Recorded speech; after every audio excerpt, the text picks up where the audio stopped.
यां मेधां देवगण पितरश्चोपासते तया मां मध्यमेधयाग्ने मेधाविनं कुरु स्वाहा।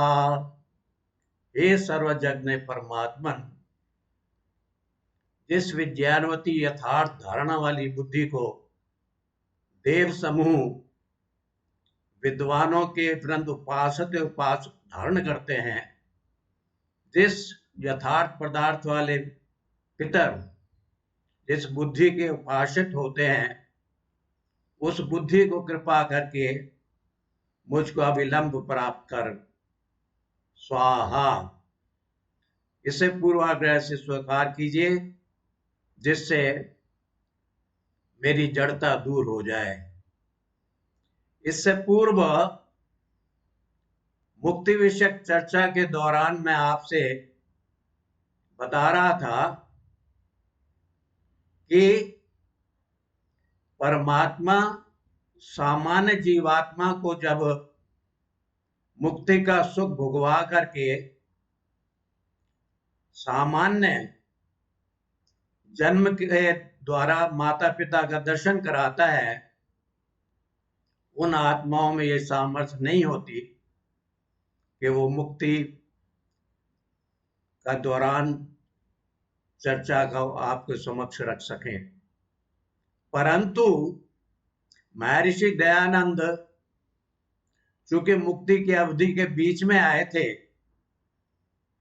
और इसके कारण उनको इस बात का ज्ञान था, तभी वो अपने दो ऋग्वेद भाष्य भूमिका और सत्यार्थ प्रकाश में उसका ब्यौरा दे सके। और इतना ही नहीं, हम लोगों के समक्ष वो मुक्ति प्राप्ति के उपाय भी बता सके, जिससे हम लोग अपने जीवन के चरम लक्ष्य को प्राप्त कर समस्त दुखों से छूट सकें। अब आगे, जगत व्यापार वर्जम प्रगणार्थ सन्निहितार्थ वाचम भोग मात्र सामलिंगाच इदानीमेव सर्वत्र न अत्यंतोच्छेदः। जगत व्यापार वर्जम,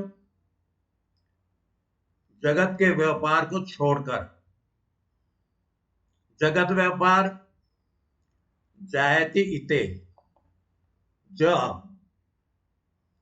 गच्छतीति ग तिष्ठतीति ता जश्च गश्च इति जगत। ज उत्पत्ति, ग प्रलय, तो स्थिति। महर्षि व्यास इन तीनों को जगत का व्यापार मानते हैं,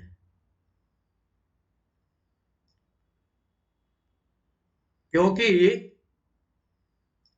जीव मुक्त आत्मा में इस व्यापार को रचने की सामर्थ्य नहीं है। हेतु दो देते हैं, एक परमात्मा के संबंध में है और दूसरा मुक्तात्मा के संबंध में। प्रकरणार्थ उत्पत्ति, स्थिति और प्रलय, ये परमात्मा के प्रकरण में है, मुक्त आत्मा के नहीं। असन्निहितार्थ, ये मुक्तात्मा से संबंधित है। मुक्तात्मा एक देशी है, एक एक मुक्त आत्मा पृथक पृथक है। परमाणु के साथ सन्निहित न होने से मुक्त आत्मा जगत का व्यापार नहीं कर सकते।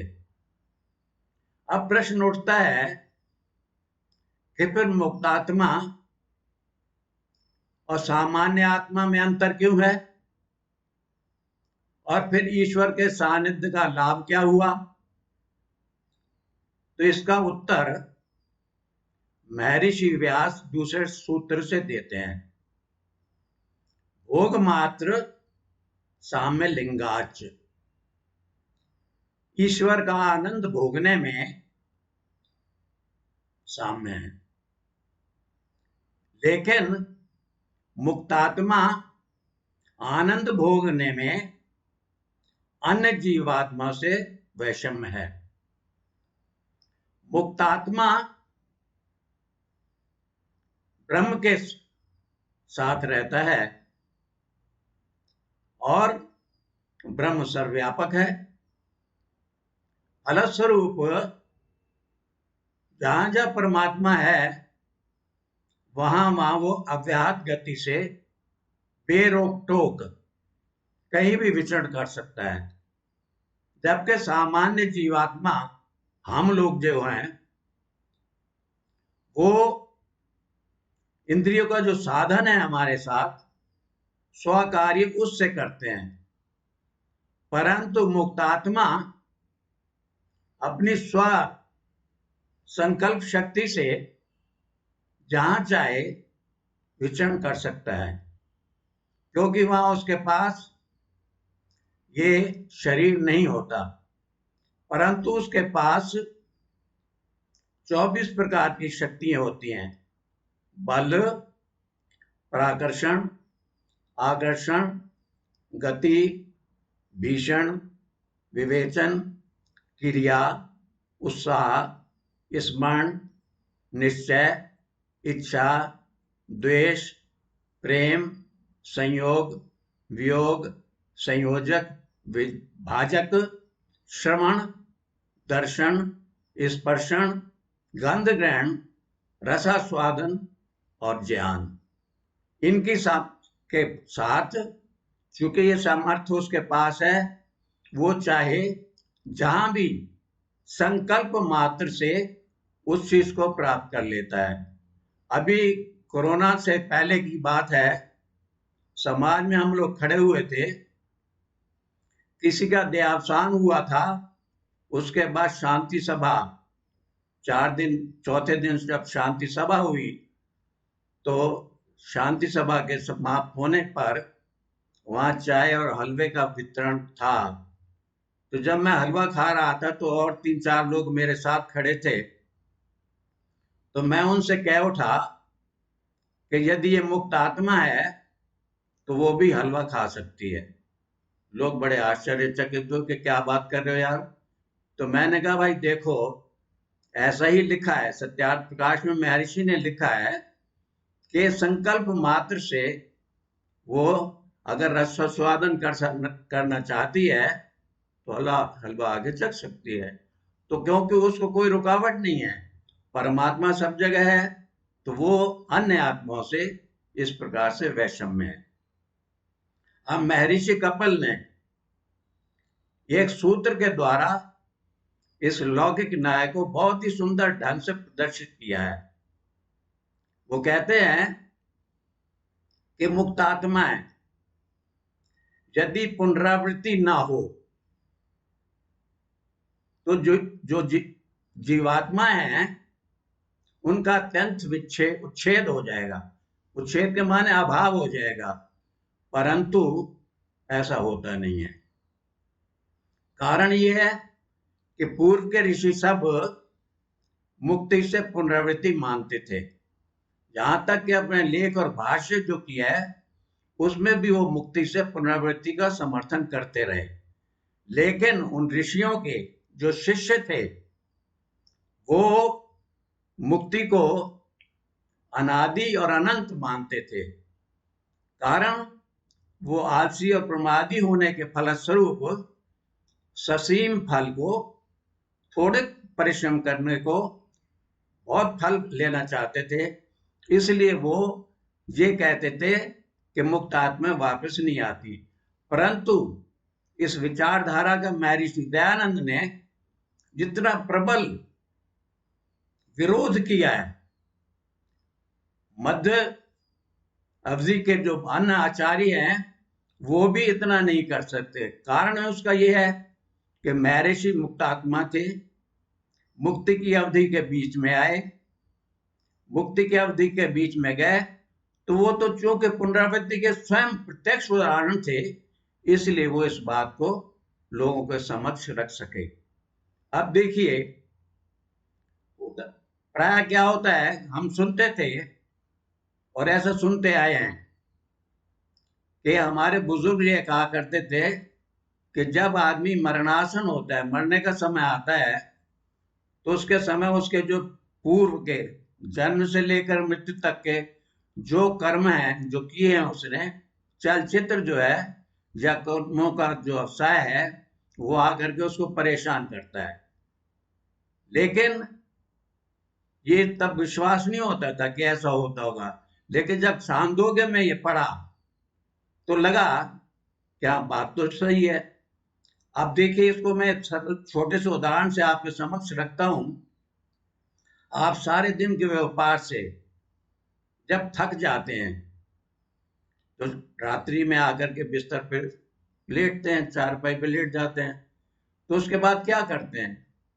आप कुछ नहीं करते, वो कार्य स्वयं परमात्मा संपादन करता है। क्या करता है कि सारी आपकी ज्ञानेन्द्रिय कर्मेंद्रियों का बिस्तर बांध करके, रोल करके और आपके मन में डाल देता है। पहले आप जागृत अवस्था में थे, अब वो स्वप्नावस्था प्रारंभ हो जाती है, और स्वप्नावस्था में क्या होता है? समस्त इंद्रिय शांत है, और जो कार्य आप जागृत अवस्था में शरीर के द्वारा संपन्न कर रहे थे, उस कार्य को आप मन के द्वारा संपादन करते हैं। तो बिल्कुल यही बात है। वहां थोड़ा आगे है कि यहाँ परमात्मा ने वो सारा आपका जो था ना बिस्तर, वो मन में डाल दिया है, वहां स्वप्नावस्था है। लेकिन वहां थोड़ा और आगे बढ़ करके वो प्राण में डाल दिया, वहां सारी निष्क्रिय हो जाती हैं। तो उसको कैसे है?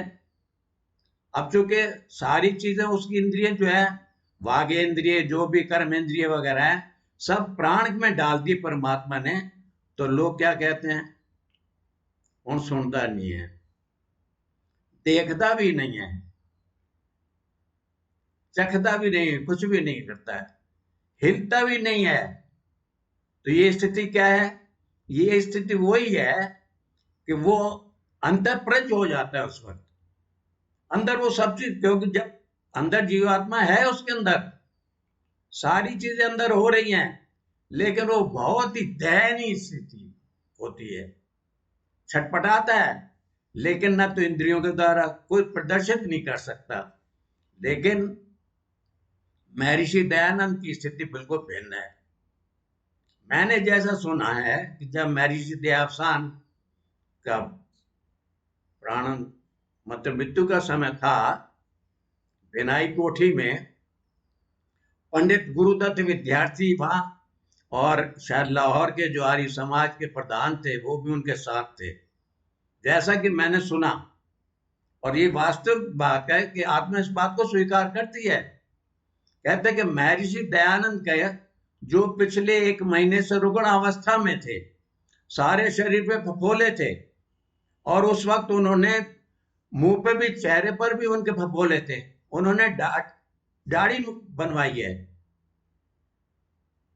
चेहरे पे प्रसन्नता है, शांत बिल्कुल, कोई किसी प्रकार का कष्ट नहीं। क्यों हुआ ऐसा? मैं सुनता था तो बड़ा आश्चर्यचकित होता था कि भैया ऐसा भी हो सकता है। और पंडित गुरुदत्त विद्यार्थी जो कि विज्ञान का छात्र था, एक मरणासन समय में उनको देख करके तो उसका जीवन परिवर्तन हो गया। महर्षि दयानंद ने, जो मुक्त आत्मा थे, उसको क्या कहा? ईश्वर तेरी इच्छा पूर्ण हो। ईश्वर इच्छा तो भाई वो करते हैं जिनको कोई चीज अप्राप्त है। हम लोग इच्छा करते हैं, जीवात्मा इच्छा करती है, परमात्मा भी क्या इच्छा करता है। लेकिन देखिए वो मित्र था बिल्कुल उसका, एक मित्र दूसरे मित्र से ये बात कह सकता है। अब ईश्वर इच्छा क्या है? विचारोपरांत इस निष्कर्ष पर पहुंचे कि ईश्वर की इच्छा है जिसमें एक रस हो, सबके लिए एक जैसी हो, सबके लिए हितकर हो, अहितकर किसी के लिए ना हो। सृष्टि के और प्रलय के समय में एक रूपता हो। महर्षि दयानंद जो मुक्त आत्मा थे, उन्होंने कहा देखो, मैं परमात्मा की इच्छा से शरीर धारण करके आया हूं। हे परमात्मा देखो, अगर मेरे जीवित रहने में संसार का उपकार होता हो तो मैं जीवित रहूं, और अगर मेरे मृत्यु होने से संसार का उपकार होता हो तो मैं देह त्यागूं। मतलब दोनों स्थितियों में, चाहे मैं जीवित रहूं या शरीर त्यागूं, परमात्मा तेरी सदिच्छा पूर्ण हो।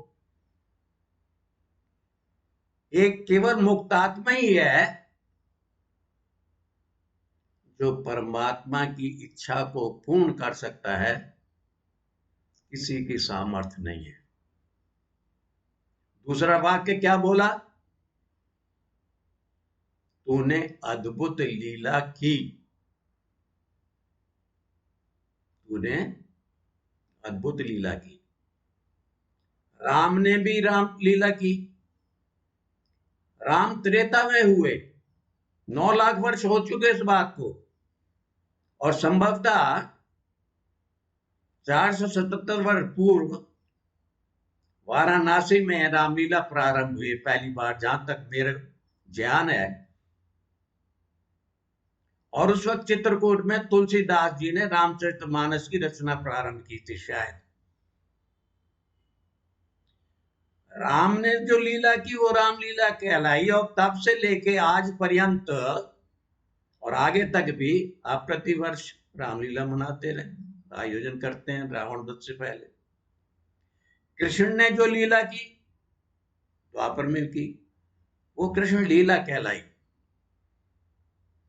दयानंद ने जो लीला की,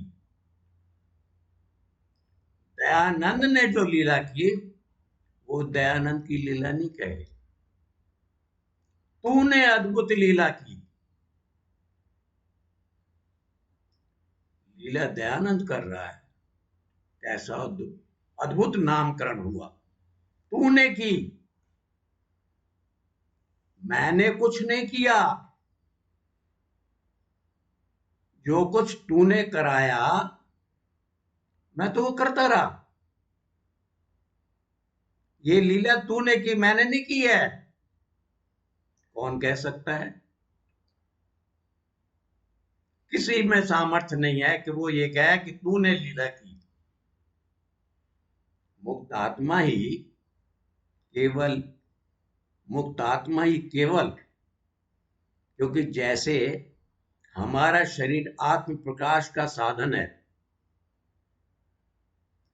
हमारा शरीर आत्म प्रकाश का साधन है, वैसे ही मुक्त आत्मा परमेश्वर की इच्छा का साधन है। इसी कारण वो ये बात कह सके।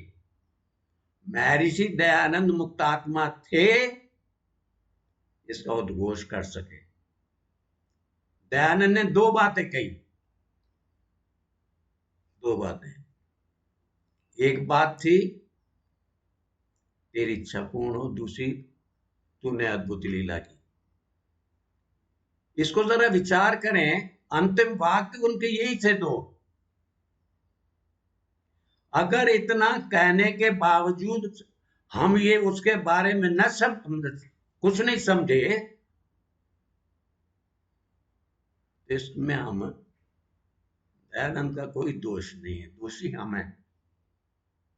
क्या वाक्य थे उसकी थोड़ी सी व्याख्या करता हूं मैं आपके समक्ष। तूने अद्भुत लीला की, तो लीला तो है। ध्यान से सुनिए इस बात को। एक आत्मा जिसकी मुक्ति की अवधि पूरी नहीं है, एक आत्मा जिसकी मुक्ति की अवधि पूरी नहीं हुई है, उस आत्मा को माता पिता के द्वारा उत्पन्न कराना पहली बात। दूसरी बात, छोटी अवस्था में अनेक कठिनाइयों का सामना कराना।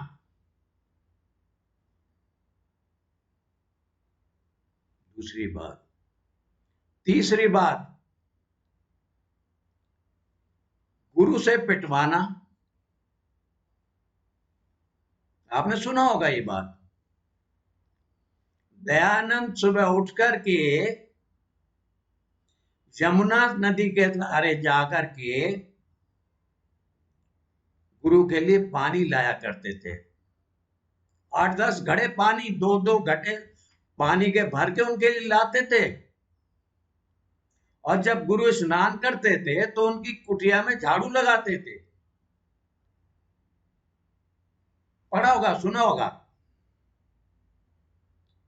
एक दिन क्या हुआ,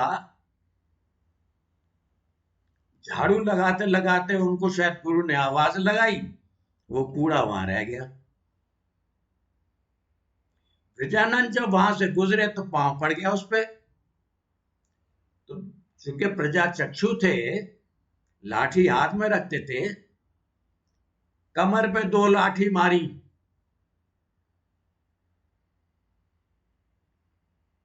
दयानंद हाथ जोड़ के खड़े हो गए, गुरुदेव आपका शरीर तो निर्बल है, मेरा शरीर तो वज्र का है, आपके कहीं चोट तो नहीं लगी? और प्राय वो निशान दिखाया करते थे कमर का। इतना ही नहीं, उस गुरु से 2 विशेषण, एक कालजिह्व, दूसरा कुलक्कर अलंकृत कराए। कालजिह्व का अर्थ क्या है कि जिसकी जीवा असत्य के खंडन में काल के समान कार्य करती हो। कुलक्कर का अर्थ क्या है? कुलक्कर कहते हैं खूंटे को, जो विपक्षी को पराभूत करने में खूंटे के समान दृढ़ हो। यह अलंकरण कराया। अनेक शास्त्रार्थ कराए, विजयी बनाया उसको।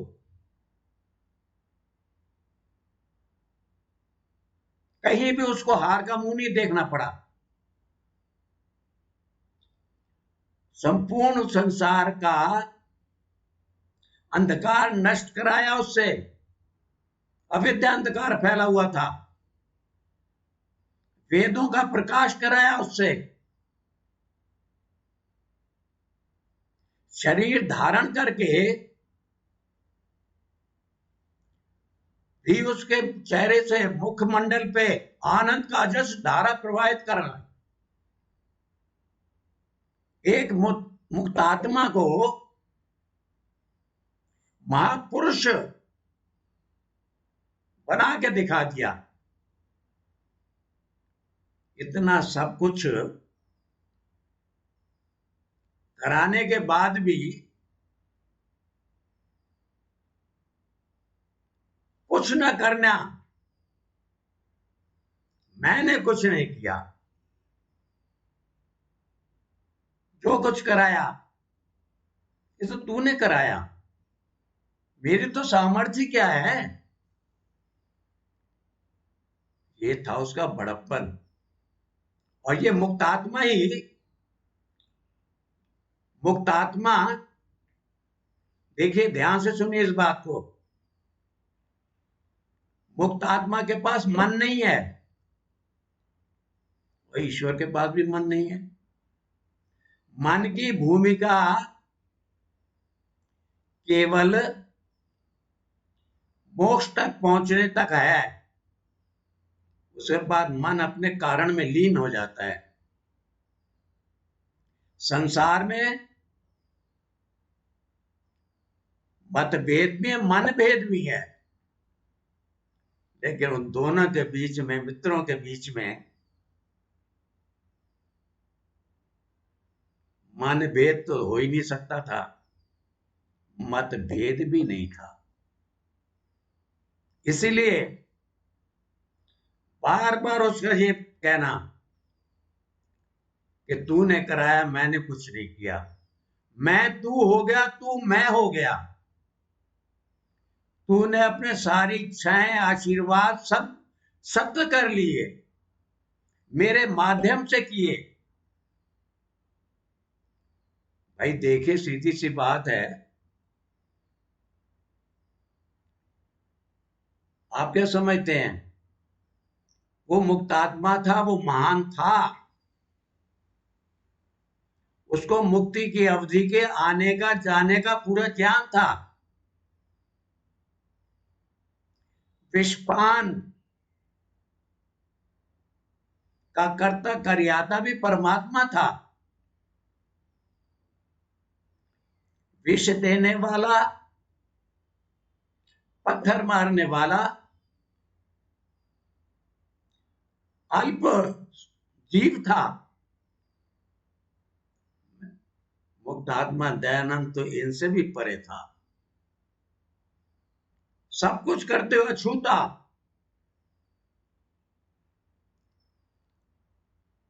उसका दोनों का संबंध स्वामी सेवक का संबंध था। संसार में और किसी का स्वामी सेवक संबंध ही नहीं हो सकता। इसीलिए जो कुछ किया उसने, हम लोग जो का स्वतंत्रता दे रखी है हमें परमात्मा ने,